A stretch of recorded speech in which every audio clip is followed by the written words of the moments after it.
are you? What's gonna happen to you? Lendor, comrade. Don't be fooled. She's not our friend. Hey there, how are you doing? I'm doing pretty okay. But first of all, this video is going to be highly biased, okay? Since you see, Stanislav Lem is my favorite writer of all time.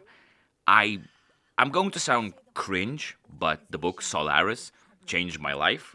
I know, but just hear me out. The way his books portray space, the way it looks at humanity, at aliens, and at our own understanding as well as place in this vast cosmos. It's just amazing. I love the mix of relatively simple concepts and kind of thought-provoking ideas. So, shiver me timbers when I hear that there is a video game adaptation of another Lem's book, The Invincible. And whoops, this might be my favorite walking simulator. Now, do I have extensive experience with walking simulators? Not really. I did play a few of them, but I'm definitely not a connoisseur.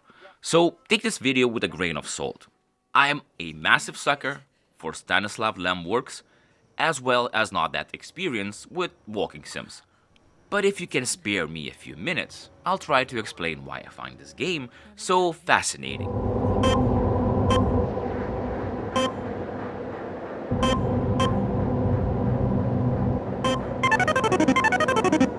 From the way the game looks, all I can say is, wow, I did not expect such a polished, get it? Get it? Since the other was Polish? Fuck you, whatever. But I did not expect such a good looking game.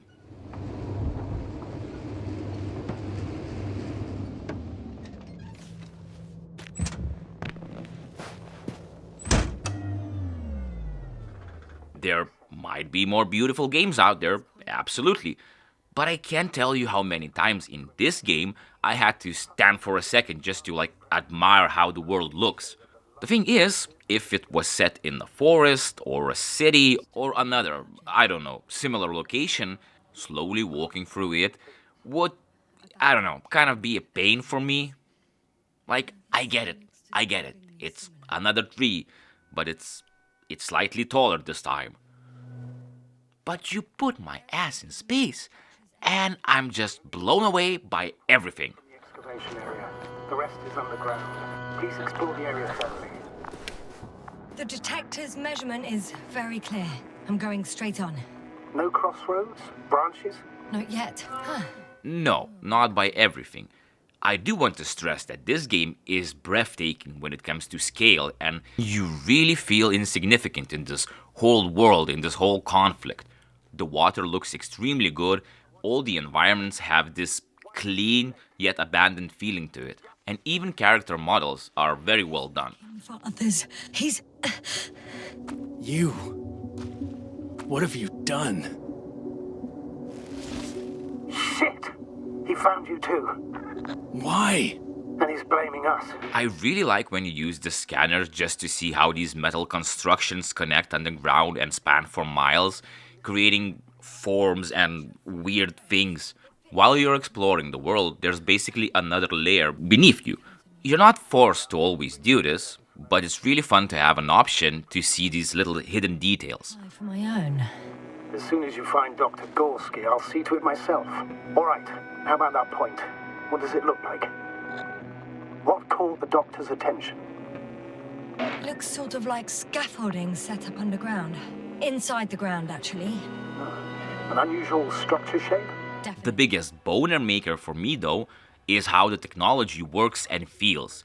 It's a mixture of both hard sci-fi futuristic gadgets and something you would see in the 80s, 70s, I don't know.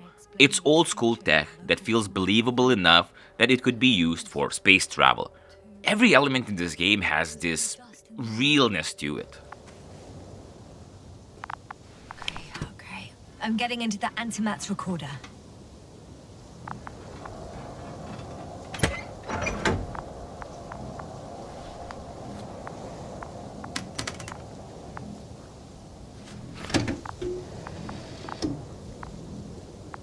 Like take this tracker. It's a very simple design, without any holograms or fancy technology. And yeah, when, traveling to unknown planets, something that is simple yet gets the job done would be way useful than complex device that needs like 5 different people to fix it.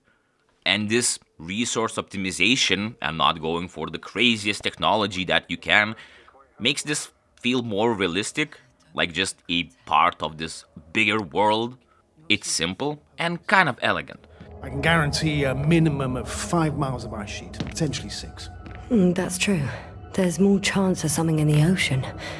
Everything is kind of basic, rudimentary even, like storing photos on slides or having weather balloons for reconnaissance. But it sort of makes sense once you really think about it. And since everything is based on existing technology, I can get into the game way faster than thinking about some nano machines, holographic decks, and like other sci-fi mumbo jumbo. And dare I say that these non-standard bulky robots look way more interesting than something sleek and very, very futuristic.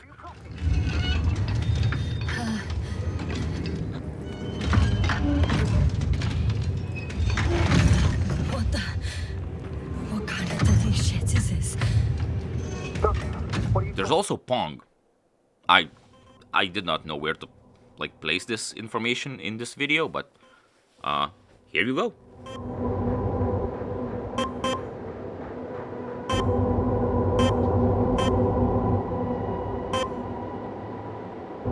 Now what I thought was going to be very limited and pre-rendered, well, was all the flies. Yeah, that's how they are called in the game, whatever. These are very tiny robots that move by creating some sort of electromagnetic field. They sort of act like birds when they're murmuring, or like waves. And when you see the scale, just to realize that that's not some pre-rendered animation, they're really coming for you. That's a weird feeling. What? Why not 100? Trust me, it's better this way. We don't want to go full power yet.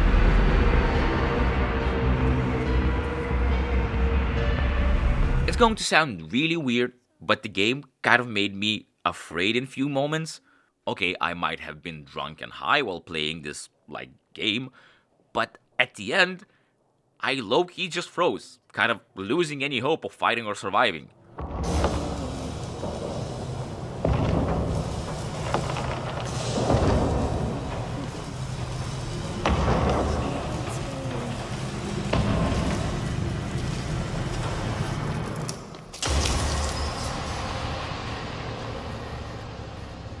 Yeah. So the scale, the flies, the tech, all of it looks simply perfect. But hey, if you know a more breathtaking game, then oh boy, leave your comments below. Get a break. What is it this time? Stormfront is approaching your location. Now of all times. So, a walking simulator. We all kind of know that it's going to include a lot of walking, right? Everybody's on the same page? Okay, nice.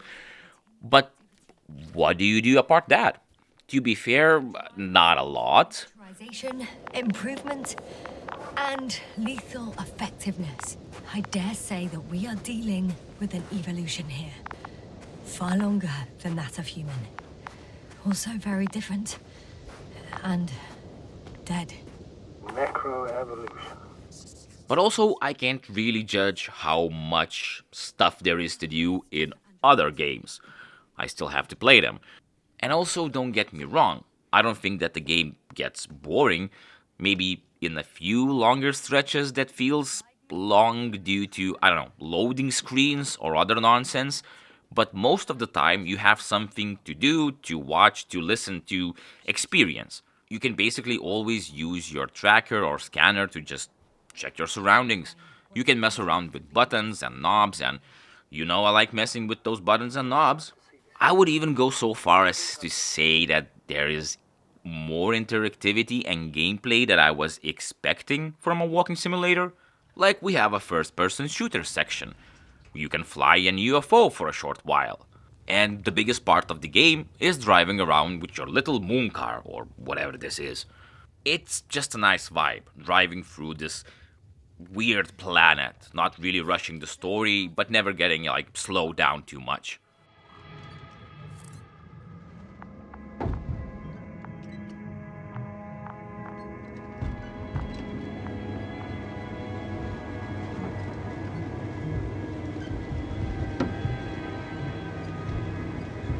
We'll most likely lose contact. The thing is, the game is rather huge. You have open deserts and you can travel with your moon buggy thingy wherever you want. And not all of it is mandatory, but there are so many nooks and crannies where you can find small little stories that add extra flavor to this world. Like here, I was going for a second run, and this time, instead of going where the game showed me to, I accidentally took the wrong path and found a robot just standing there, sending an SOS signal. He's not responding. The robots are called arctans. Ah. Arctan, answer me. Over. I confirm. Over. Oh, you can talk to them after all. I followed it and found a dead guy with a small little sad story about him and this robot.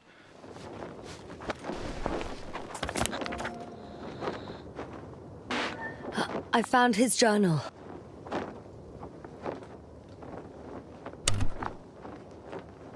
And you know what?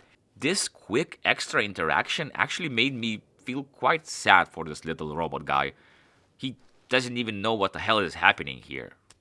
Just waiting for help, but it's already too late.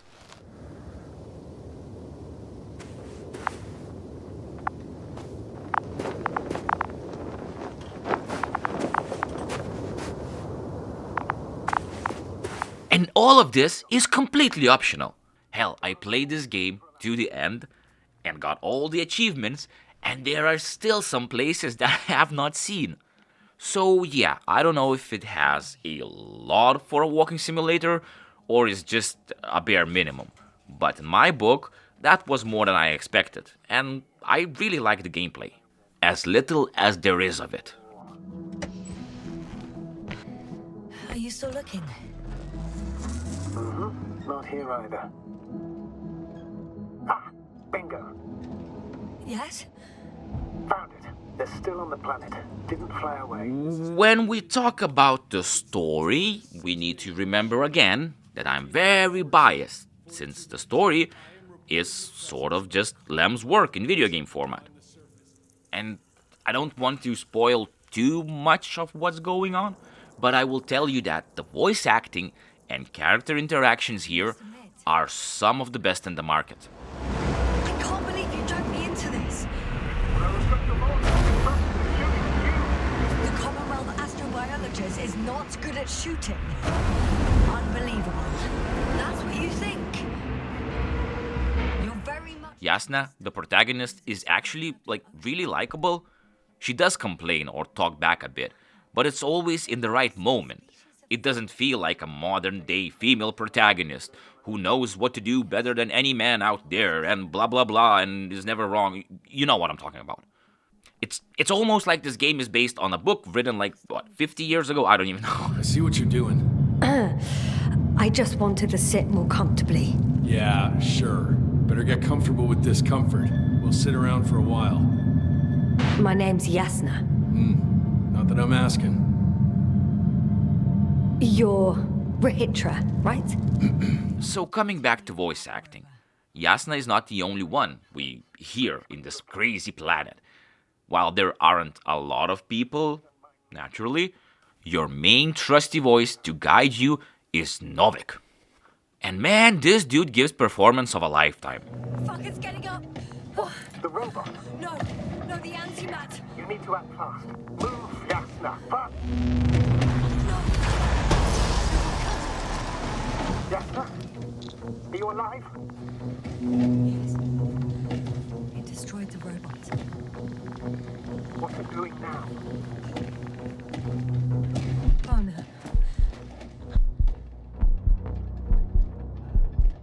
Take care of our people, Novik. Do you hear? find them the best medics. Yasna, what do you... Kovalai, I tried. No, don't die on me now. I'm begging you, don't give up. You can't... I feel like I know him so well after our little talks that at the end, I don't know, man, it was kind of sad. And the story beats and reveals, well, I won't spoil them too much, but what I like is that the game isn't about crazy twist. If you know Lem's work, or have a keen eye, you can figure out most of what happens before the game actually gives you the answers. It's great, it's not too cryptic. It can be gigantic.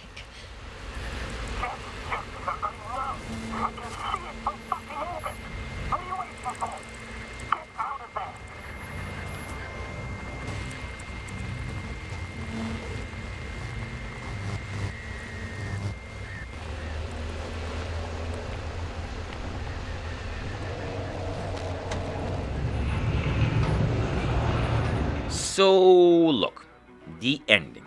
Well, naturally, since there are a few different ends, it's left more or less for your interpretation, but you also have to understand how Lem's world works. There is no final answer in this game, no victory, no big revelation, no big bad boss that is secretly responsible for everything. Solaris and Invincible are both stories about humanity messing up with something they shouldn't. And only through destruction and force, we finally understand that, well, that not everything in this cosmos is for us. No matter how much we try to understand, no matter how much we fight, ultimately, we can't comprehend something that is so different than us. I feel like the game captures this tone and vibe of the original work and Stanislav Lem's style of writing very well. I won't spoil too much for endings, but there are a few that really made me feel in my cold, jaded heart. If the story made one thing clear, is that we had it all wrong this whole time. The more you learn, the less powerful you feel. Knowledge makes you realize how irrelevant you are amongst the stars. And that is some live, love, laugh type of bullshit. But thank you for watching this stupid video. I hope I see you next time. Is it attacking already? Fuck you, and I'll see you tomorrow. Cyclops, as they call it. The hell is he thinking? It's floating majestically, 3 meters above the ground. There's one more thing, Yasna. This is important. I'll be able to confirm it in a while, but so far everything indicates What is it, Astrogator? headquarters were right.